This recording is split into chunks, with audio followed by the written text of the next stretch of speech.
Hello and good morning everyone. Today our group, which consists of Kelly, Shal, Adeji, Abby and myself, Mohammed, will be looking at taking the popular Spanish clothing brand Zara to the major African nation of Nigeria. We chose Nigeria due to the massive population in the country, so we'll have a big target audience as well as the ease of doing trade in the country. We'll also be looking at the obstacles Zara faces in the country, and I'll pass you on to my colleague Shal, who will talk to you about the Zara clothing brand. Hello everyone, I will introduce to you Zara company. Zara is an international fashion company. It belongs to Inditex, which founded in Spain. Inditex Group have 8 brands like Zara, Zara Home, Pull and Bear. Zara is doing business in Africa, Europe, the Americas and Asia.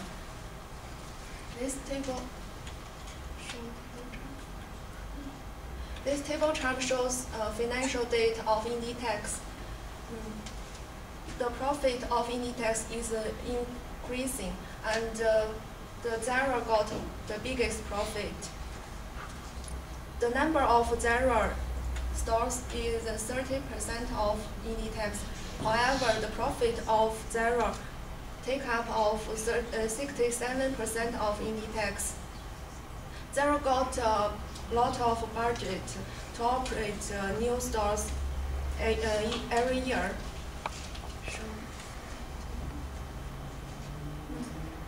That table chart.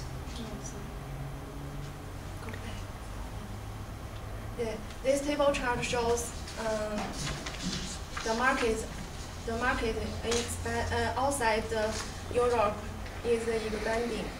Next. This is Zara's value chain. It made up of design, production, logistics, store, and customer demand. Customer demand is the lead role in this value chain. Zara have a designer group, about 200 designers.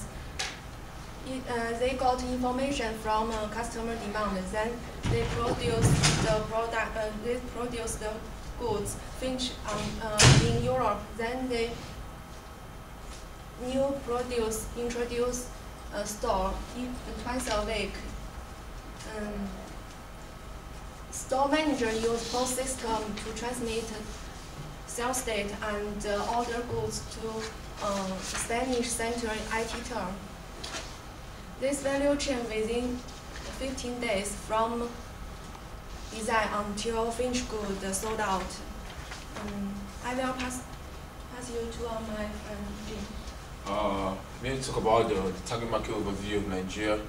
Nigeria is a West African country with a population of almost 170 million, population density of 2.5% annually, GDP growth rate of 20%, then corporate income tax of 30%, and it's a free trade zone country, right?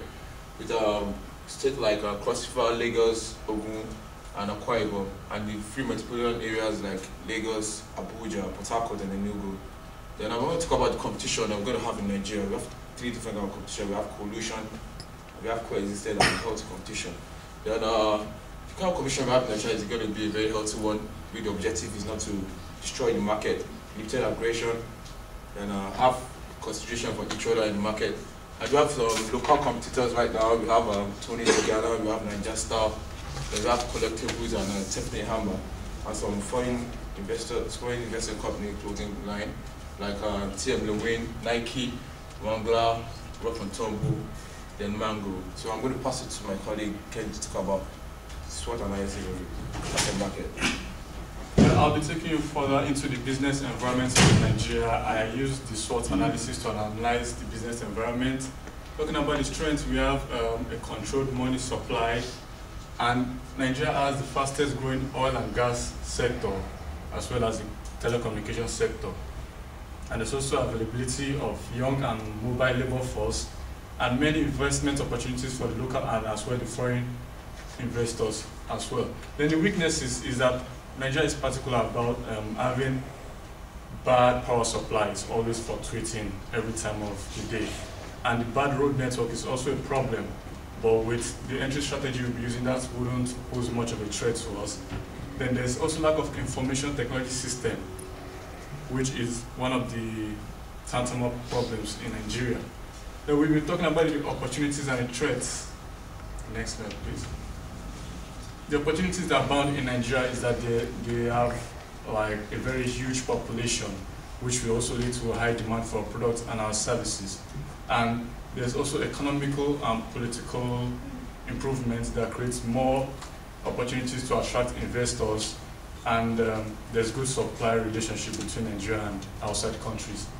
But the threats in Nigeria is that they have increasing crimes, frauds, and corruption, and increasing competitors in the local markets. And there's also overall higher cost of doing business, which I'll show you in the next slide, the ease of doing business in Nigeria. To start a business is not really easy, and as well as getting electricity, very, very difficult. But protecting investors is one thing the federal government of Nigeria is very interested in. Not just protecting the lives, but your interest as well as your business as well. Paying taxes and trading across borders is not easy as well. This slide is showing how Nigeria's federal government has been interested in protecting investors from 2007 to 2011. As you can see, it wasn't increasing, but at least it was stable, which is quite impressive. And the next slide, I will be talking about the entry strategy, which is based on the SWOT analysis we used. My colleague here will put you through. Now I'm going to talk about the market entry strategy. Now, Zara has been using 3 market entry strategies for international markets: the own subsidiaries, joint ventures, and the franchising. The first 2 are basically used for the European markets, which are high in profit and the risk is low. Franchising is chosen for high-risk countries which have culturally distant and have smaller markets with low sales forecasts. As Nigeria falls under this category, so we have chosen franchisee for it. Now, Zara's franchisee followed the same business model regarding the product selection of store, interior design, logistics, human resources, etc. After selecting a market, Zara follows a particular pattern for expansion known as oil stain. Under this oil stain, they open one insignia store that is aimed for building its name in a new location.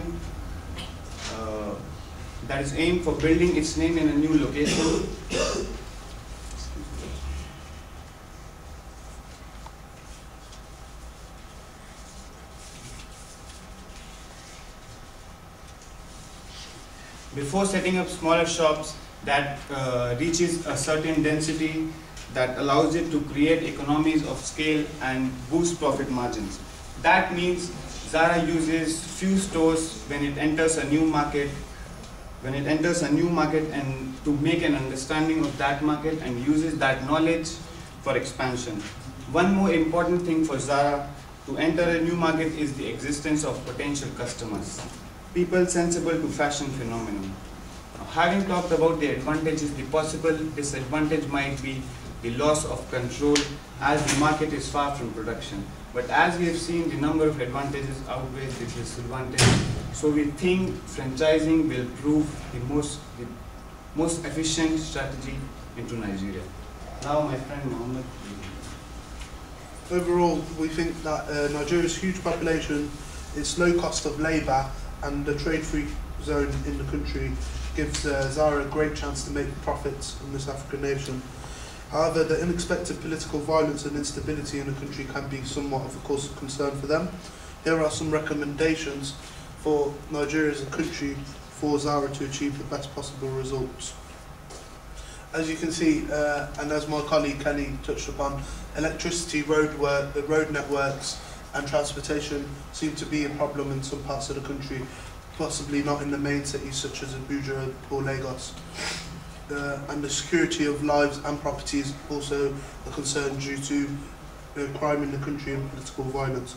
However, considering all of these factors, we believe taking Zara to Nigeria will prove to be a success rather than a failure. Zara also listens to what their customers want and fulfills their demands and satisfies customer needs. And that is all. Thank you for listening.